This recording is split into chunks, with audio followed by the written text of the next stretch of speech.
Well, good morning, everybody. Welcome to another fishy video. Today I'm out on a mark, which I don't normally fish. In fact, this is the first time I actually fished this particular part of this river. Out in an estuary. It's a bit claggy down here. We're about an hour off low tide. Then I'll just be fishing the 4 hours in. I'll go through the rigs and everything I'm using in a moment.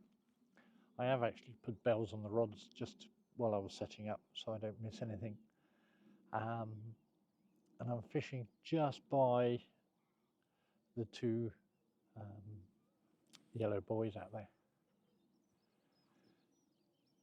Lovely day. It's a bit of a funny time of year though. I mean, it is 28th of March, I think. Can't remember. 25th of March. So we're a bit too late for the winter flatfish and a bit too early for the summer flatfish. So there'll be a few scragglers, hopefully, one way or the other. So really I'm after any flatfish, but any fish will do, as they say. I mean, I've got a chance there is mullet moving around. Maybe once the tide starts flooding a bit, there may be a chance of a schoolie bass or something, but we'll have to wait and see.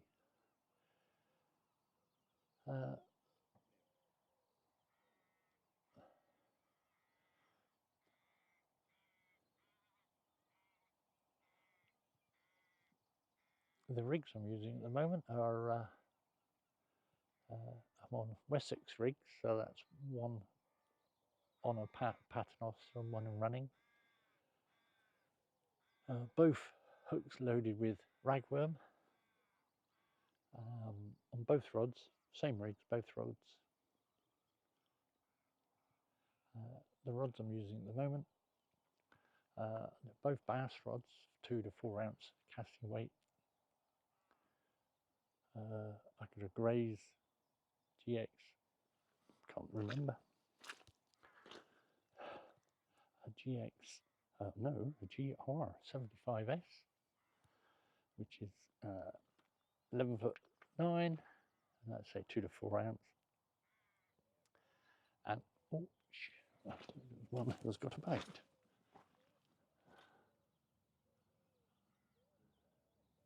Let's let that develop. Take that bell off. Yeah, it's definitely developed.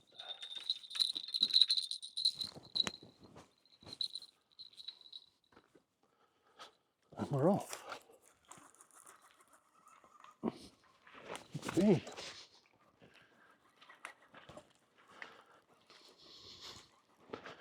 Could be a mullet. Fighting enough for a mullet. So I can't go any further in. Yep, definitely fighting.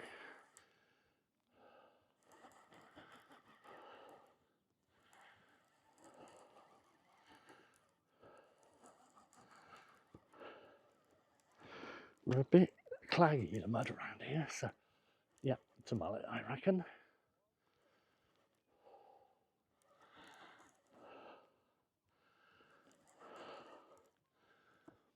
Didn't actually think of this when I was...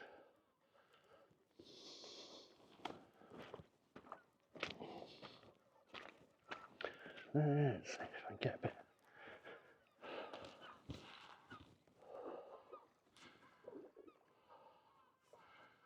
Come on. Got to be a bit careful with the old mulleties. Definitely a mullet. Oh no, it's a nice bass.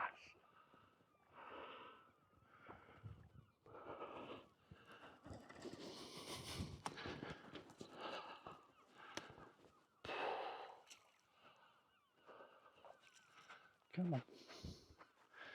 This is going to be a pain.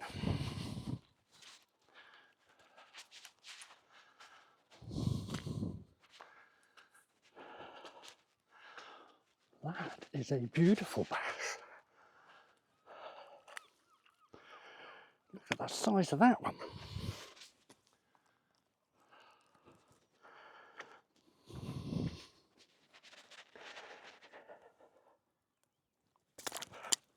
Thank you.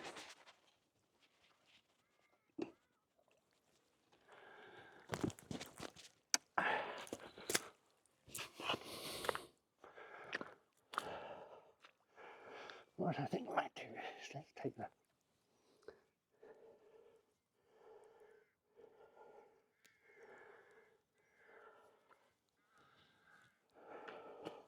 Oh, sorry.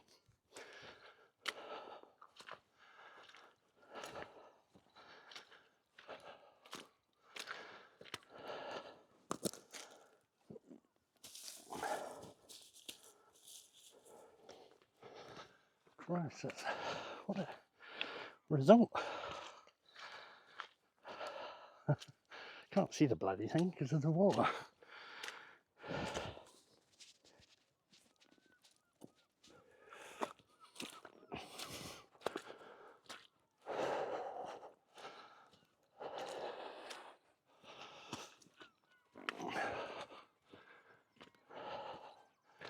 What I will do,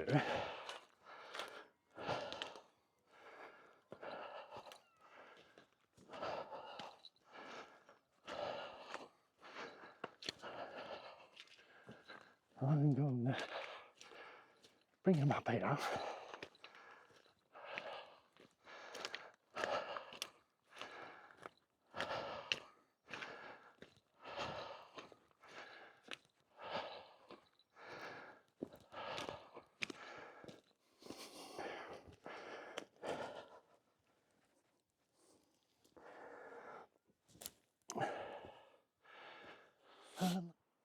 Right, let's have a look at him.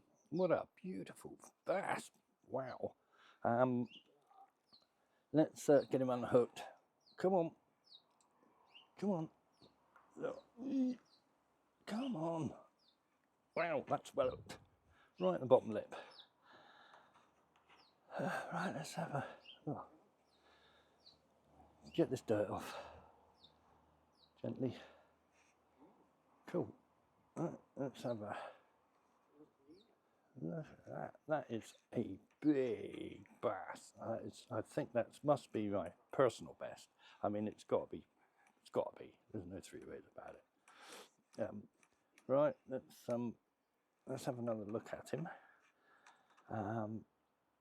What I'm going to do, I'm going to give him away, and then get him back in the river.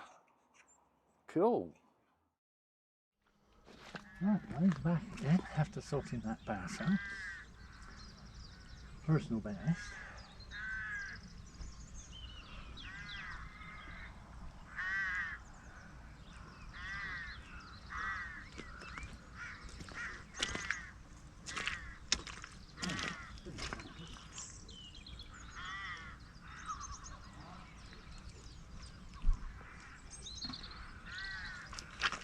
So as I said earlier, I'm on Wessex rigs, which is what we got here. So we got one on a paternoster, one on a running ledger, 3 or 4 ounce flat leads. You can see how muddy it is. It's just muddy and sandy.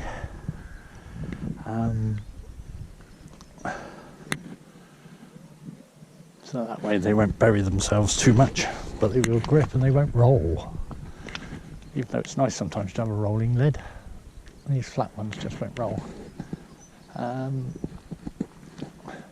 the 4 ounce leads I make myself. I actually just get a normal torpedo 4 ounce lead, which I've got a mould for, and attack it with a hammer, flatten it as needed.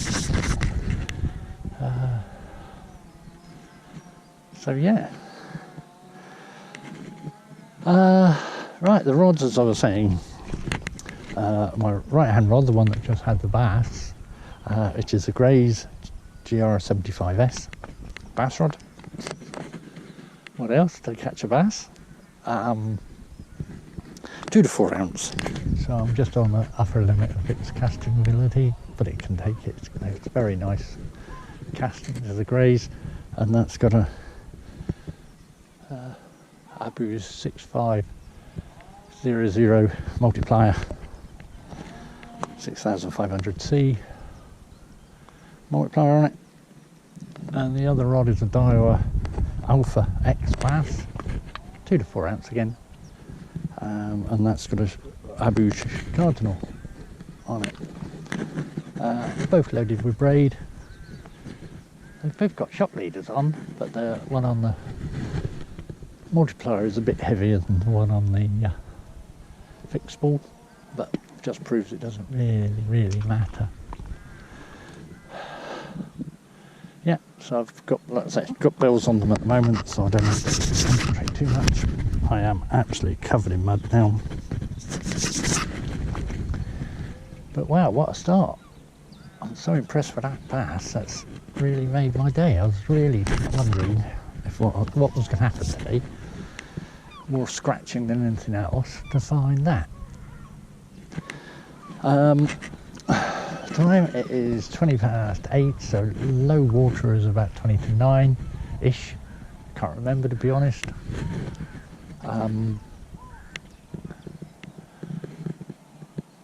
So we'll see from there. I suppose one thing I've got to remember, which I haven't told you yet, is that all my rigs are on pop-ups. Right, let's show you the rigs I'm using. Let's unclip it from the rig. So I use a clip. This is my snood, and on there I've got a locking bead, a couple of 3 floaters, a few beads with a sequin,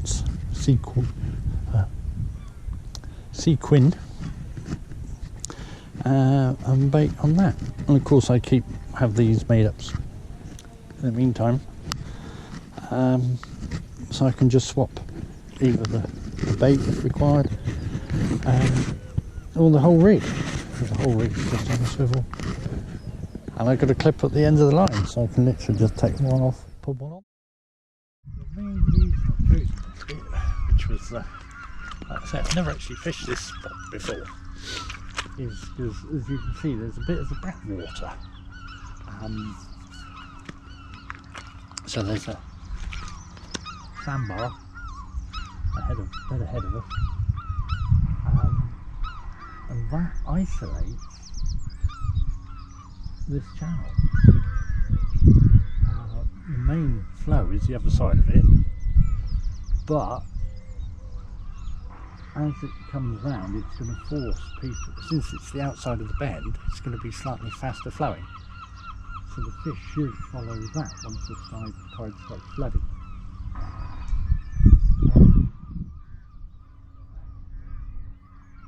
But until then, it's a nice, easy little lagoon. It must be slightly deep water because all the kettle buoys are for anchorage in the summer, so pleasure boats can anchor to them. And it also shows the channel. So we will, see if anything else produces. Wonderful. Well, just starting hour 2, and apart from that lovely bass, not a twig. Even the worm hasn't been eaten by crabs, so there isn't a hell of a lot out there. Still a lot of mullet moving around the shallows, but yeah,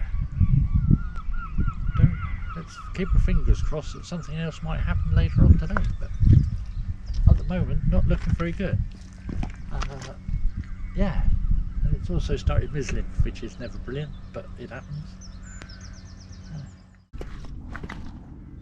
As he falls over and breaks his neck. If you like this video, don't forget to subscribe, give a like, thumbs up, all that sort of stuff. It all helps the channel grow. Now I've retired, I intend doing a lot more, so as they say, watch this space. So I'll call it a day for the moment and see what happens. We'll give it a bit more time. Cheers and gone.